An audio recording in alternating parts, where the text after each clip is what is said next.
लगातार 4 खेल हारपछि बल्ल जनकपुर बोल्ट्सले एउटा गेम जितेको छ। आज भएको चितवन राइनोजसँगको गेम र चितवन राइनोज पनि 5 खेलमा जम्मा 2वटा जित मात्रै र 4 पोइन्टमा छ। अब यिनीहरू दुईटाको टिमको भविष्य के होला त्यो पछि कुरा गरौँला, तर त्योभन्दा पहिला आजको गेमको बारेमा कुरा गरौँ। चितवन राइनोजले आफ्नो ओपनिङ पेयर चेन्ज गर्यो। दीपक बोहरा, जुन मैले ब्याटिङ हेर्दाखेरि ठिकठाक पोटेन्सियल भएको 2-3 वर्षमा राम्रो ब्याट्सम्यान बन्न सक्ने इन्टेन्ट राम्रो भएको ब्याट्सम्यानको रूपमा मैले दीपक बोहरालाई हेरिरहेको थिएँ, तर उनलाई रेस्ट दिएर अर्जुन साउदबाट आज रेस्ट भन्दा पनि ड्रप गरेर अर्जुन साउदबाट आज ओपनिङ गर्यो र त्यो डिसिजन राम्रो भयो। दीपक बोहरा यो सिजन अब धेरै अपर्च्युनिटी नपाए पनि उनसँग ट्यालेन्ट छ, यङ ब्याट्सम्यान हो। दीपक बोहराको अघिल्लो अब आउनेवाला सिजनहरूमा कस्तो ब्याटिङ हुन्छ त्यो हेर्न म एकदम एक्साइटेड छु। र जुन डेभिड मलान र अर्जुन साउदको नयाँ ओपनिङ पेयर थियो त्यसले आज जेस राम्रै गर्यो, राम्रो सुरुवात दियो। जनकपुर बोल्टले पहिला बलिङ गर्यो र जुन त्यो ओपनिङ पार्टनरसिप राम्रो भइरहेको थियो त्यो बेलाबाट थाहा पायौँ हामीले कि जनकपुर बोल्टको यो सिजन फिल्डिङ सेट किन भइरहेछ। यो सिजन जनकपुर बोल्टको फिल्डिङ सेट किन भइरहेछ भने चाहिँ तिनीहरूको फिल्डिङ राम्रो भइरहेको छैन कि। आज पनि क्याच छुट्या एकदमै त्यो एनपिएल स्तरको फिल्डिङै छैन। सायद यो सिजनको कर्णालीको पनि फिल्डिङ त्यस्तै छ। जनकपुर बोल्ट चाहिँ एकदम कम सबैभन्दा नराम्रो फिल्डिङ साइडको रूपमा देखिया छ यो सिजन। त्यो पनि एउटा मेजर फ्याक्टर हो जनकपुर बोल्ट्सको यो सिजन जित्न नसक्नुको। र सुरुवात राम्रो पायो चितवन राइनोजले। डेभिड मलानले चाहिँ यत्रो म्याचहरूमा केही पर्फर्म नगरेको आज चाहिँ फाइनल्ली आफ्नो मेडन 50 रन हाने। एकदमै ब्युटिफुल डेभिड मलानको ब्याटिङ चाहिँ ब्युटिफुल हुन्छ, ब्युटिफुल देखिरहेको थिएँ, ब्युटिफुल खेलिरहेको थिएँ। चान्सहरू पनि पाए, अनिल शाहले इजी क्याच छोडिदिएको थिए, तर जे भए पनि त्यो चान्सलाई युटिलाइज गरेर डेभिड मलानले त्यसलाई राम्रो स्कोरमा पुर्याए। अर्जुन साउदको पनि राम्रो कन्ट्रिब्युट भयो। अर्जुन साउदको पनि एनपिएलमा पहिलो 50 देखियो आज। र त्यसपछि एकदमै राम्रो सुरुवात थियो, तर त्यसपछि अर्जुन साउद आउट भइसकेपछि फाइनल्ली लफ्टी इटनले अगाडि 2टा क्याच छोडिसकेपछि फाइनल्ली कृष्णमूर्तिले एउटा क्याच गर्यो र अर्जुन साउद आउट भयो। त्यसपछि चाहिँ सेफ जैब र रवि बोपारा तिनीहरू पालैपालो आएर गए। त्यसले चाहिँ अलिकति रनको गतिमा कम भयो र जुन चाहिँ एकदमै राम्रो सुरुवात थियो त्यसलाई त्यति राम्रोसँग युटिलाइज गर्न सकेन चितवनले। र तर लास्ट ओभरमा कुशल मल्लले अलिकति क्विक फायर हान्दाखेरि लास्ट ओभर राम्रो फिनिस गरिसकेपछि ठिकठाक 170+ 176 कतिको टोटल बन्यो। तर आज अरू दिन जस्तो त्यो स्लो विकेट थिएन, आज फ्रेस विकेटमा खेल भए। अघिल्लो पनि पछिल्लो पनि आज 2वटै म्याच नयाँ पिचमा भयो, त्यही भएर आज ब्याटिङको लागि एकदमै इजी थियो। जनकपुरको जुन किसिमको बलिङ छ, ललित राजवंशीलाई बसाल्यो आज, त्यो पनि ठुलो स्टेप लियो। जनकपुर बोल्टले एकदमै प्लेइङ 11मा चेन्ज ल्याइरहेको छ। ललित राजवंशी जस्तो नेपालको वान अफ द बेस्ट स्पिनर्सलाई बसाल्यो। अनिल शाहबाटै 4 ओभर बलिङ, अनिल शाहले राम्रै बलिङ पनि गरे। सेफ जैबको विकेट पनि आयो र लड्दै जनकपुर बोल्टसँग त्यस्तो क्वालिटी बलिङ चाहिँ मैले देखेन, तर जस्तो बलिङ थियो त्यसलाई युटिलाइज गरेर ठिकठाक टोटलसम्म रोक्यो। यो पिचमा त्यति टोटल चाहिँ त्यस्तो राम्रो टोटल होइन चितवनको लागि, तर जनकपुरले चाहिँ आफ्नो राम्रो बलिङ एफर्ट गरे भन्नुपर्छ त्यसको लागि। र ब्याटिङमा आयो जनकपुर बोल्ट्सको पाकिस्तानको सदाकत र आसिफ शेखको जोडी। सदाकत इज एकदमै फ्यान्टास्टिक यङ ट्यालेन्ट हो। पाकिस्तानको त्यो केमा पनि प्लेयर अफ द टुर्नामेन्ट भएर आयो।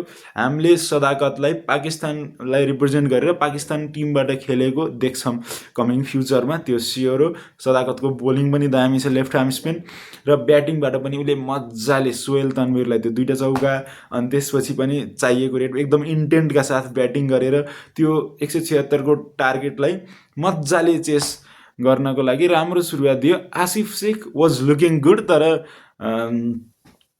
त्यो कमल सिंह ऐरीले राम्रैसँग बोल्ड हान्दियो। त्यो ठिक छ, आसिफ शेख पनि is coming back to form जस्तो देखिरहेछ।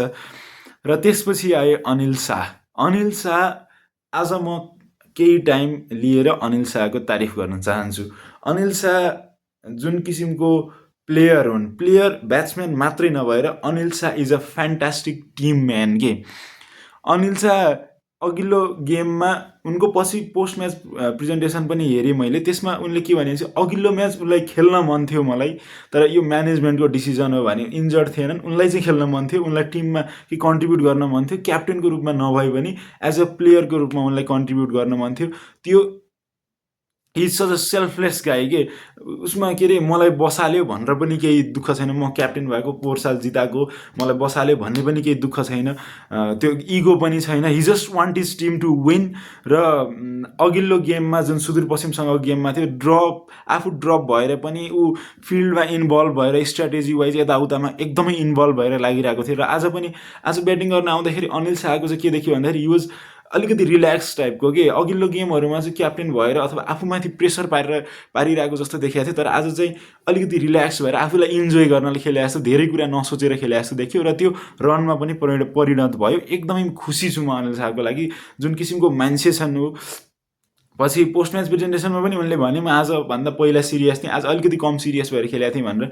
र अनिल शाह र सदाकतको राम्रो पार्टनरसिपले गेमलाई एकदम सुरक्षित रूपमा जितायो। र अब जनकपुरले जितिसक्दाखेरि अझै पनि मलाई जनकपुरको बारेमा एउटा के कन्सर्न छ भनेपछि उनीहरूको क्याप्टेन ओएन पार्नेलमा।